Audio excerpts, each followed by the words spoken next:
Ada nggak orang yang meninggal karena merokok? Nggak ada. Sampai sekarang belum ada satu dokter pun mengatakan orang meninggal karena merokok. Nggak ada yang mati karena rokok, katanya Bapak anggota DPR yang terhormat ini ya.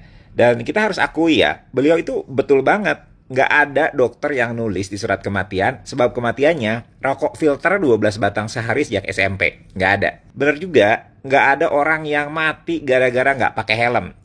Yang ada, matinya itu gara-gara kepalanya kebentur aspal. Seharusnya aspalnya itu yang dibuat lunak ya, jangan malah diwajibkan pakai helm. Itu sih cuma konspirasi industri plastik yang bikin rambut lepek dan kantong tipis. Bener juga, nggak ada yang mati karena miras oplosan. Adanya mati karena gagal ginjal, koma, atau keracunan etanol. Jadi ya silahkan aja diminum, asal kuat nahan nyeri pinggang dan muntah busa sabun. Silahkan saudara-saudara angkat gelasnya tinggi-tinggi ya. Ginjal itu kan ada dua, satunya bisa buat backup kalau yang satunya rusak. Dan nggak ada yang mati karena ngebut di jalan tol. Adanya mati karena tabrakan sama pembatas beton. Jadi ya pembatasnya nih yang jahat, bukan pengemudinya. Kemenhub itu harusnya atur buat pembatas betonnya itu lunak, jangan malah urus kecepatan pengemudi. Lalu nggak ada juga yang mati karena gorengan. Adanya mati karena kolesterol tinggi dan serangan jantung. Jadi jangan salahin tahu isi setiap hari ya, salahin jantungnya aja yang lemah. Nggak ada juga yang mati karena begadang. Itu ada gamer begadang 3 hari nonstop, meninggalnya itu gara-gara emboli paru.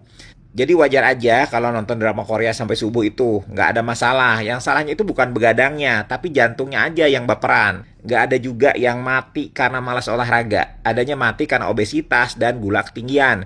Jadi ya udah, mau sehat jangan kurus ya, kan belum tentu kuat. Yang penting bantalnya itu empuk dan timbangannya sembunyiin aja. Nggak ada juga yang mati karena nggak cuci tangan. Adanya mati karena infeksi. Nah loh, kenapa ya salahin orangnya? Salah kuman dong. Kemenkes itu harusnya bikin aturan buat bakteri biar nggak nakal. Dokter juga nggak usah tuh pakai baju operasi yang steril gitu. Nggak ada yang mati karena nggak pakai seat belt. Adanya mati karena mental ke kaca depan. Jadi ya udah, jangan salahkan yang duduk. Salahkan kacanya aja yang keras kepala. Dan yang terakhir, nggak ada yang mati karena rokok. Adanya mati karena kanker paru, jantung koroner, stroke, dan 1000 komplikasi lain. Cuman kebetulan aja perokok itu mengalaminya dalam jumlah yang lebih banyak dibandingkan yang bukan perokok. Tapi ya itu kan cuman efek samping kecil buat kenikmatan besar. Karena menurut Bapak yang terhormat, logika sehat itu bisa kalah sama kepulan asap yang elegan.